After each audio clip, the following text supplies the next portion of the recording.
বগুড়ার দই হালায় আবার দিগায় মোস্তাকিমের চাপা বার দিগায় বগুড়ার দই হালায় আবার।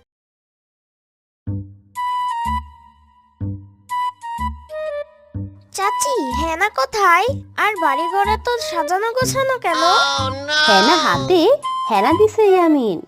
হেনা হাতে হেনা দিচ্ছে কেন চাচি? কারণ হেনা রাস শুভ বিবাহ। না, এইটা হইতে পারে না। হেনা আমারে ছাইরা কাউরে বিয়ে করতে পারে না। হেনা, এই হেনা তুমি আইসা পড়ো, আমি তোমারে বিয়ে করবো। না ইয়ামিন, তা আর হয় না। তুমি যদি আমারে বিয়ে না করো তাইলে আমি কচুর ডালের সাথে খোলাই ফাঁস লাগায় মইরা যাবো। না, তোমারে আমি মরতে দিব না। চলো আমরা বিয়া করে ফেলাই।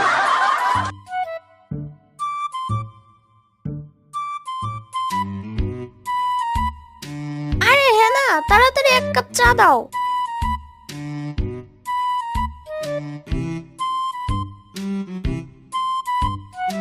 গ্যাসের চুলায় আগুন নাই, এখন চা দিতে পারবো না। তোমারে দিয়ে একটা কাজও যদি ঠিক মতো হতো তাহলে একটা কথা ছিল। দূর হও আমার চোখের সামনে থেকে।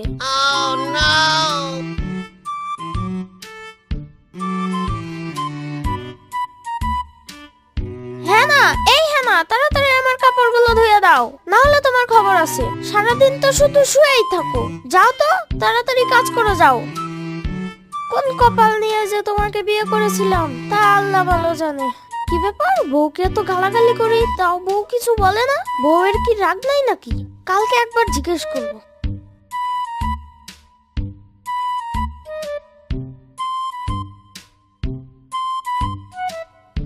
হেনা, এই হেনা এদিকে আসো তো।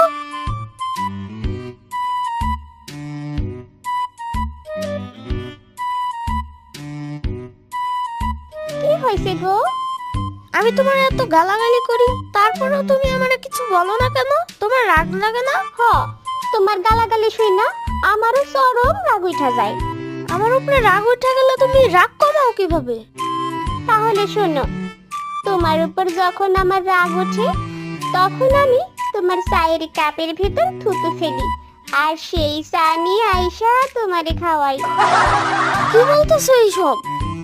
আর তাতেও যদি রাগ না কমে তাহলে তোমার দাঁত মাজা ব্রাশ দিয়া টয়লেট পরিষ্কার করি। কেউ আমারে বাঁচাও!